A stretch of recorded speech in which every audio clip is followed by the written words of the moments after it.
গণ অধিকার পরিষদের সভাপতি নুরুল হক নূরের মাথায় মারাত্মক আঘাত রয়েছে। তিনি এখনও শঙ্কামুক্ত নন বলে জানিয়েছেন ঢাকা মেডিকেল কলেজের নিউরোলজি বিভাগের সহযোগী অধ্যাপক ডক্টর জাহিদ রায়হান।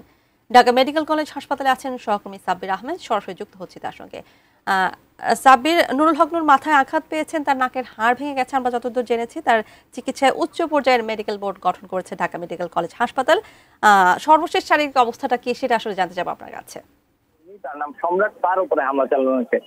তার মূল যে দাবি সেটি হচ্ছে যে পরিকল্পিতভাবে নুরুল হক নূরকে হত্যা চেষ্টা করা হয়েছে এবং এই হত্যা চেষ্টায় পুলিশ এবং সেনাবাহিনীর যারা রয়েছেন তারা সরাসরি অংশ নিয়েছেন এবং তাদের যেন বিচার হয়, তদন্ত করে যেন তাদের বিরুদ্ধে ব্যবস্থা নেওয়া হয় সেই দাবিটি তিনি জানিয়েছেন। তিনি সহ আজকে এখানে বিএনপি স্থায়ী কমিটির সদস্য ডক্টর আব্দুল মঈন খান এবং বিএনপি স্বাস্থ্য বিষয়ক সম্পাদক রফিকুল ইসলাম, তিনি সহ আরো বেশ কয়েকজন এখানে এসেছিলেন নুরুল হক নূরকে দেখতে। তারা যেটি বলেছেন যে আজকে সকালে নূরের জ্ঞান ফিরেছে, কিন্তু সে এখনো শঙ্কামুক্ত নয়। তার যে বয়স, সেই বয়সের কারণে তার মাথায় যে পরিমাণ ইনজুর্ড হয়েছেন, তার মাথায় যে পরিমাণ আঘাত করা হয়েছে, তার মস্তিষ্কে যে রক্তক্ষরণের ঘটনা ঘটেছে, এই রক্তক্ষরণের কারণে তার যদি বয়স বেশি থাকতো হয়তো বা এটি আরো খারাপের দিকে যেতে পারতো, কিন্তু তার বয়স কম হওয়ার কারণে তিনি এ যাত্রায় হয়তো বেঁচে গেছেন। কিন্তু তার শারীরিক যে অবস্থা, সে অবস্থা ডিজাইন, এলিগেন্স, বিউটি, সেরা পণ্য সবার জন্য জেভিকো। এখনো বলা যাচ্ছে যে তিনি শঙ্কামুক্ত নন, অর্থাৎ তার চিকিৎসায় একটি বোর্ড গঠন করা হয়েছে এবং বোর্ডের যে চিকিৎসকরা রয়েছেন তারা সার্বক্ষণিক তার নিবিড় পর্যবেক্ষণ করছেন। তার যে এক্স রে করা হয়েছিল, মাথার একটি এক্স রে করা হয়েছিল, সেই এক্সরে এটি নিশ্চিত হওয়া গেছে যে তার মাথায় ডিপ ইনজুরি হয়েছে এবং প্রচন্ড পরিমাণে মস্তিষ্কে রক্তক্ষরণ করা হয়েছে। তার যে নাকের যে অংশটি রয়েছে সেই নাকের অংশটিও ফেটে গেছে।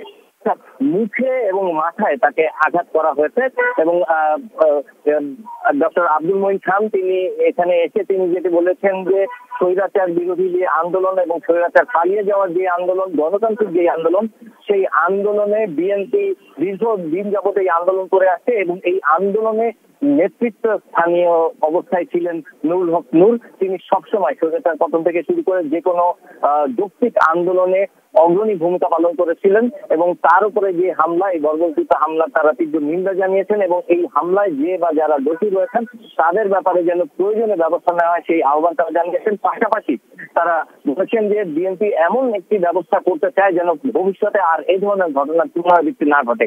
এবং একটি বিষয় জানিয়ে রাখতে চাই, রাশেদ খান অর্থাৎ গণ অধিকার পরিষদের সাধারণ সম্পাদক, তিনি স্বরাষ্ট্র উপদেষ্টার পরোয়ানা দাবি করেছেন। তিনি বলেছেন যে গতকালকে যে ঘটনাটি ঘটেছে এটি পরিকল্পিতভাবে ঘটানো হয়েছে এবং এই পরিকল্পিত হত্যা চেষ্টার ঘটনায় যে বা যারা জড়িত রয়েছে তাদের উপযুক্ত শাস্তির ব্যবস্থা করতে হবে এবং এটি গোপনে গোপনে করলে হবে না, এটি সরাসরি জাতির সম্মুখে প্রকাশ করে তারপর করতে হবে এবং এই ঘটনায় যে বা যারাই জড়িত রয়েছে তাদের দৃষ্টান্তমূলক শাস্তির ব্যবস্থা যদি নিশ্চিত করতে না পারে তাহলে লজ্জা যদি থাকে এবং এই ঘটনার দায় কোনোভাবেই স্বরাষ্ট্র উপদেষ্টা এবং সেনাপ্রধান এড়াতে পারেন না এবং তিনি বলেছেন যেহেতু স্বরাষ্ট্র উপদেষ্টা দায় এড়াতে পারেন না তাই লজ্জা থাকে তাকে অবশ্যই আজকের মধ্যেই পদত্যাগ করার দাবি জানিয়েছেন তারা। পাশাপাশি তারা আইনি প্রক্রিয়ায় এই ঘটনাটি মোকাবেলা করার জন্য তারা ভাবছে। তারা তাদের দলীয় যে প্ল্যাটফর্ম, সেই দলীয় প্ল্যাটফর্মে কথা বলছেন, কথা বলে তারা তাদের প্রয়োজনীয় যে সিদ্ধান্ত সেই সিদ্ধান্ত তারা নেবেন এবং প্রয়োজনে তারা মামলা পর্যন্ত করার ব্যাপারে প্রস্তুতি নেবেন। আরেকটি বিষয় জানিয়ে রাখতে চাই, এই মুহূর্তে নিবিড় পর্যবেক্ষণ কেন্দ্রে রয়েছেন, তার জন্য যে বোর্ড গঠন করা হয়েছে চিকিৎসকদের বোর্ড, সেই বোর্ড পরবর্তীতে তার অবস্থার, শারীরিক অবস্থার কতটুকু উন্নতি হচ্ছে বা কি অবস্থা সে ব্যাপারে জানাবেন। নূরের